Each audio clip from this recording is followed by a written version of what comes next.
Alan Sewanyana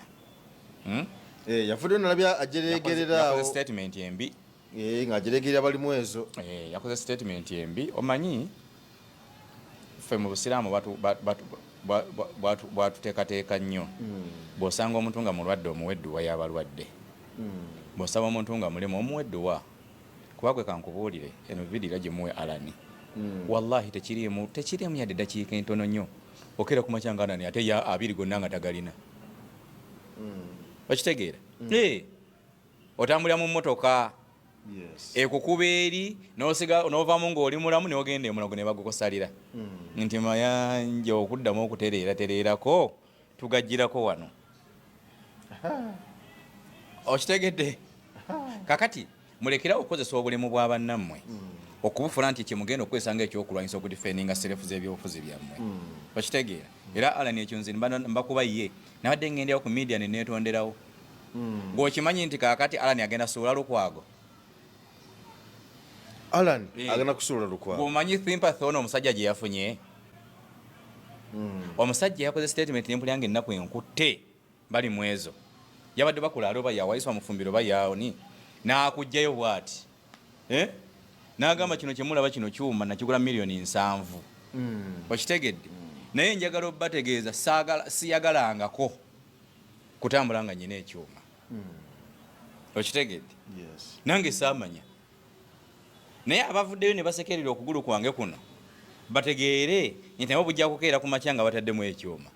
omusajja omukulu bwakola statement efaanagana bwe togosirwa obeera wamusanyusizza lwaki temuzanya ebyobufuzi eby'abantu abagunjufu okitegeera mukula ebyobufuzi eby'abantu abagunjufu nze saagala muntu ajajinga munne ku byabufuzi lwa bunafu bwe Mungu bwe yamuwa abantu bonna balina obunafu kabeere gye n'omuhoozi alina obunafu bwe Kyagulanyi Bobi Wine alina obunafu bwe oluusi na bungi nnyo obwo obunafu si bwolina okusinziirako okufuna omukulembeze omulungi Kampala teyeetaaga kumanya ani alina okugulu n'ani atakulina oba okategeddako Kampala teyeetaaga kumanya ani alina amagulu ameka abiri n'ani alina okugulu okumu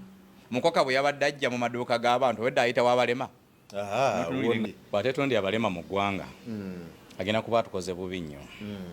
okitegeera because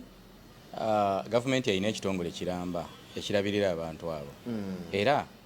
eddembe lyabwe gavumenti yayiteekamu sente nnyingi okulaba nti tebasosolwa mu community kuba ndaba bagamba abazimba ebizimbe temuteekewo n'abalema bayitira avane ku kyebizimbe ng'okimanyi nti balina n'ababakiikirira mu palamenti awo okitegedde balina n'omubaka mulamba kuba nawulira waliwo gwe bagamba obajjasoba lwali lugalo lwonna ng'egye lwagiramu luti nogakaka ate guli mulema ki naye mulema n'olwo olugire mu luti okitegeera kakati balina n'omubaka mulamba bakola ki abakiikirira nadde nsuubira abakungu abo singa bavuddeyo nadde ne bavumira statement ya Sewanyana because abantu bali eyo abalema nga asiba n'enjala mu nnyumba just nga abantu batya okumuyamba lwanfaana naye okitegeera bazadde abawala badibye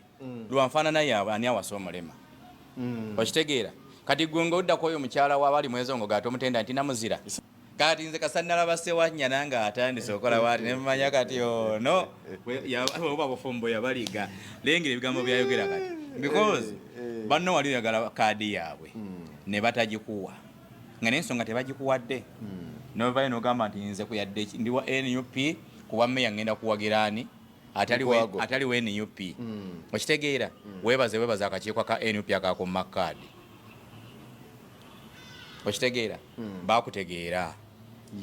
bakutegeera nti olya eno nawa